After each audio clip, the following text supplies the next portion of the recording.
¿Cómo les va? Buenas noches. También para nosotros una alegría poder compartir en esta noche este momento de homenaje y de recuerdo a la figura de Enrique. Hace un tiempito el Papa Francisco le regaló a los jóvenes de todo el mundo una exhortación que se llama Christus Vivit, y en ella el Papa nos decía o nos recordaba que el Señor nos llama a encender estrellas en la noche de otros jóvenes y nos invita a mirar los verdaderos astros, esos signos tan variados que Él nos da para que no nos quedemos quietos, en la 33 de Christus Vivit. Y una invitación que queremos hacerle en especial a los jóvenes en esta noche, a los que están mirando y a los que vean después las reproducciones siguientes, que entremos a conocer un poco más la vida de Enrique, que nos dejemos impactar por lo extraordinario de su ordinaria vida, y que, bueno, reconozcamos, como muchos ya reconocen en Enrique, que él fue una estrella encendida por el fuego del amor de Dios, porque Enrique fue un laico maduro que hoy sigue inspirando, que hoy sigue iluminando, y es un modelo muy actual para todos nosotros, para los jóvenes también, de cómo vivir en el día a día la alegría del Evangelio, como un joven, como un adulto, como lo que fue él, ¿no? Un laico que no se quedó quieto. Quiero traer las palabras de Luis Arrighi, que era vicepresidente de los Hombres de la Acción Católica cuando falleció Enrique, y que, bueno, tras el fallecimiento de él decía esto, que voy a leer ahora. Esta pérdida, que para nosotros ha sido un dolor grandísimo, nos ha dejado un ejemplo de virtudes cristianas y de auténtica vida de servicio para el prójimo, que será por mucho tiempo senda que nos ha de conducir por el camino de la perfección y de la comprensión de todos los hermanos que comparten nuestra vida. No será fácil olvidar a Enrique, porque es sin duda ejemplo certero del cristiano de hoy, del dirigente sobrio y eficiente, del padre celoso por el porvenir de sus hijos, del esposo bueno y comprensivo. Creemos firmemente que por su santidad de vida y por su caridad ejemplar, por su generosidad sin límites, por su fe vivida y por su confianza nunca desmedida en nuestro Señor y en su Santísima Madre, el Dios Todopoderoso y juez benévolo le ha de tener en su gloria, y de allí ha de seguir velando por sus seres queridos y sus obras bien amadas. Creemos, Sole y yo, que estas palabras siguen siendo muy actuales, y también queríamos traer a la memoria de que a veces tenemos la idea de que los santos, o de que la santidad es inmaculada, ¿no? De esos santos inmaculados de los altares muchas veces, y dejamos de prestar atención a la santidad en lo ordinario. Por eso queremos que no perdamos de vista la valoración de esa santidad en la vida diaria, en lo cotidiano. El Papa Francisco en Gaudate nos dice, o los llama, los santos de la puerta del lado, y Enrique era un santo de la puerta del lado. Y la vida de santidad comenzó en Enrique Yo a tomar cuerpo desde su adolescencia, y lo fue madurando y fue creciendo en el día a día, en lo ordinario de su vida extraordinaria de fe y de servicio. En Enrique todos podemos encontrar un corazón que entendió y que vivió el amor de Jesús y el amor a Jesús en los hermanos. Un corazón que pudo mirar como Jesús, que pudo tener sus mismos sentimientos. Y los santos son precisamente eso, aquellos que hacen de su vida un evangelio viviente. Mirando la vida de los santos leemos el Evangelio. Mirando la vida de Enrique Yo podemos leer el Evangelio. Y entonces nos preguntamos cómo fue que desde joven Enrique fue capaz de ser estrella en la noche, o inspiración, o un testigo fiel. Y por eso queremos brevemente trazar algunos rasgos de su espiritualidad, que creo que hoy son un testimonio también para la juventud, y que nos pueden ayudar a entender por qué Enrique fue como fue. Y son tres los rasgos que vamos a destacar. Uno es la unión total de Enrique a Jesús en la Eucaristía, otro es la pasión de Enrique Yo por el Evangelio, y el tercero, el amor que tuvo hacia la Virgen María. Sobre la Eucaristía, Enrique tenía muy claro que la Eucaristía ayudaba a los demás. La Eucaristía permeó toda su vida y se plasmó también en algunas de las líneas formativas que Enrique escribió para los dirigentes de empresa. Él vivía y enseñaba que el empresario tenía un deber propio de perfeccionamiento, que se realiza en darle a los demás, un deber de servicio abierto a las necesidades de los otros, a semejanza de Jesús en la Eucaristía. Él decía que la empresa debe ser analógicamente sacramentizable, de promoción humana, de dignificación humana y personal. Hay una frasecita muy corta pero muy fuerte que es: la Eucaristía nos hace hermanos, que la dijo en un texto escrito por él en Vida Empresaria. Sabiendo superar las barreras artificiales, individuales y colectivas que separan al dirigente de empresa del personal, por la devoción eucarística, por Cristo, por la comunión que nos une, fusionándonos misteriosamente entre nosotros mismos, los unos con los otros. También el mismo Enrique Yo dijo una vez que su libro de cabecera y el libro que mejor leyó y que leerá en su vida fueron los Evangelios. Esa palabra de Dios que intentaba hacer vida. La lectura y a la vez la oración de los Evangelios los ponía en práctica en el ejercicio de su vida. El cardenal Mejía resalta justamente esta adhesión de Enrique al Evangelio y al magisterio de la Iglesia y a la doctrina social con este breve texto. En su misión en Agde, decía Mejía, que fue y en buena parte obra suya. Así se pusieron y él puso los fundamentos en la práctica de la realidad empresarial cotidiana, de la aplicación de la doctrina social de la Iglesia, de la cual en aquellos años se hablaba muy poco. Una tarea y en realidad una vida, como la de Enrique, subraya el hecho decisivo de que la doctrina social existe para ser aplicada, o sea, que es operativa y no solamente teórica.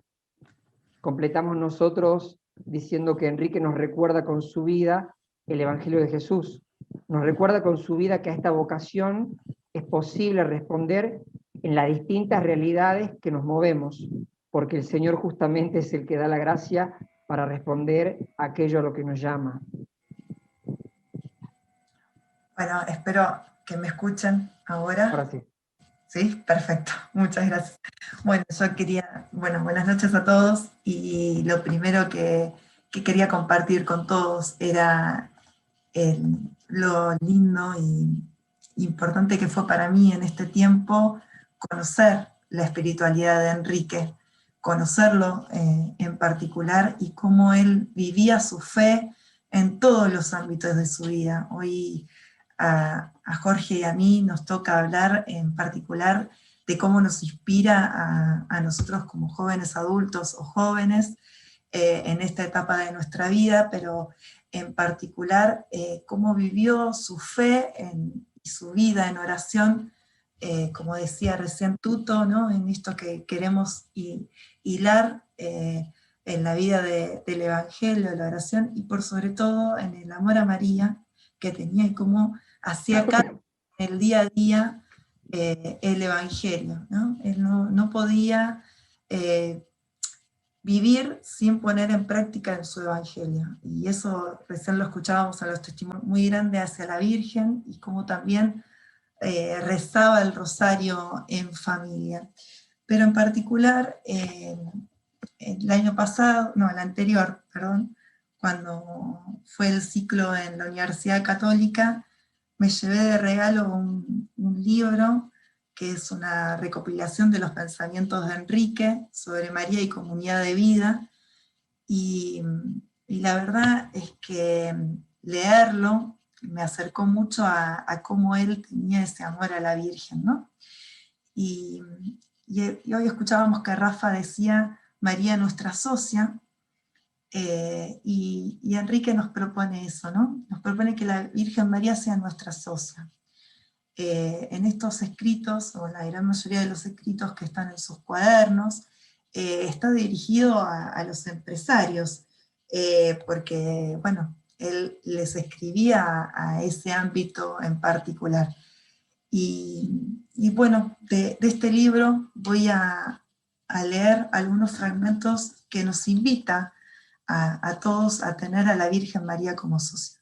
Si bien habla en particular de la empresa, yo lo pensaba en todos los ámbitos, ¿no? A mí me toca desde el ámbito docente, pero lo pensaba en nuestras comunidades parroquiales, en nuestras familias, en cómo invitar a la Virgen a nuestra vida cotidiana.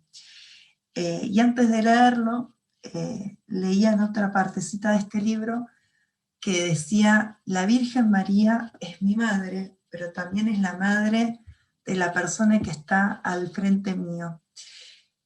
Y la verdad es que pensarlo de esa manera a mí me trajo en esto de que muchas veces pensamos en que María es mi madre, ¿no? Una forma egoísta.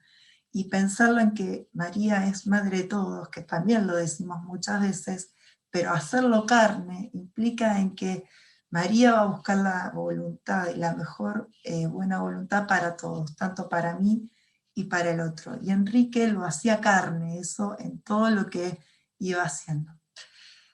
Bueno, empiezo entonces. ¿Y quién mejor que la Virgen para que la empresa llegue a ser todo ella, además de una estructura adecuada, debe estar dirigida por dirigentes de empresa? Lo pienso en nuestros grupos parroquiales, en nuestra parroquia, que no se limite a aspectos técnicos, a cómo planificamos o a que llegar rápido a una reunión, estimular, sino que todo ese conjunto sepan darle un suplemento de alma. Para nada ello, nada mejor que quienes ejercen tan elevada responsabilidad tomen a María Santísima de socia. ¿Y quién mejor que la Virgen María, nuestra Madre y Madre de cada uno de nuestros prójimos, para que ayudarnos a ser como los demás necesitamos que seamos? Acostumbrémonos a actuar con ella, tomándola de socia, y como ocurre cuando se tienen socios, actuando con la intención, al menos, de contar con su aprobación, cuando haya que enfrentar alguna responsabilidad particularmente difícil, consultándola expresamente. Consultarle a María para tener la aprobación de ella, para que ella nos pueda acompañar. De este modo, contribuiremos a que toda la sociedad humana prepare y refleje la comunión de los hombres entre sí.